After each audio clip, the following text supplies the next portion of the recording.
Magandang gabi po, Luzon, Visayas at Mindanao.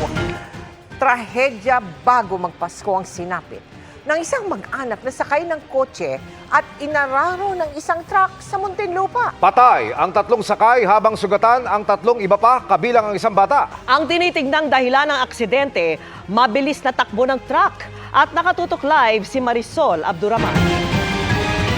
Marisol. Mel, Emil, Vicky, hindi na nga umabot ng Pasko ang tatlong magkakamag-anak nang masawi sila sa isang aksidente dito sa SLEX kaninang madaling araw.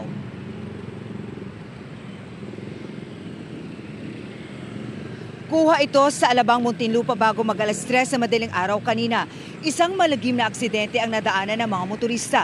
Binangga ng truck ang isang kotse sa northbound lane ng Alabang, Muntinlupa. Patay ang tatlong sakay ng kotse. Sugatan naman ang tatlo pa nilang kasama, kabilang ang 5 taong gulang na bata. Patuloy silang ginagamot sa ospital.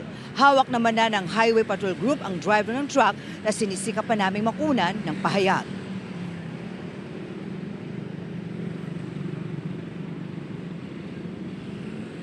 At hindi na rin nakapag-preno or nakapag-minor ito pong truck na to. Pero para magkaroon ng ganito kagrabing casualty, mabilis ang truck kasi ganun kalakas ang impact. Isa din yan no, sa tinitignan din po ng angulo ng ating pong mga investigador.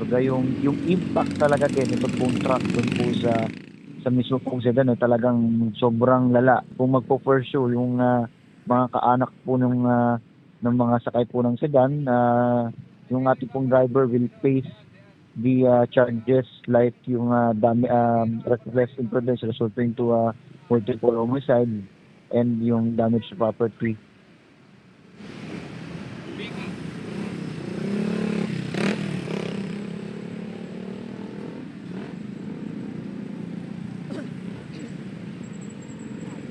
Kasalukuyan daw na nag-uusap ngayon ang pamilya ng mga biktima doon sa may-ari ng truck para sa possible settlement. Pero kung ang HPG lamang daw ang tatanungin, gusto sana nilang mapanagot ang driver ng truck. Samantala, paulit-ulit naman nilang paalala na lalo na ngayon na maraming biyahe, tiyakin na maayos ang kondisyon, hindi lamang ng mga sasakyan, kundi maging mga magmamaneho o yung mga driver.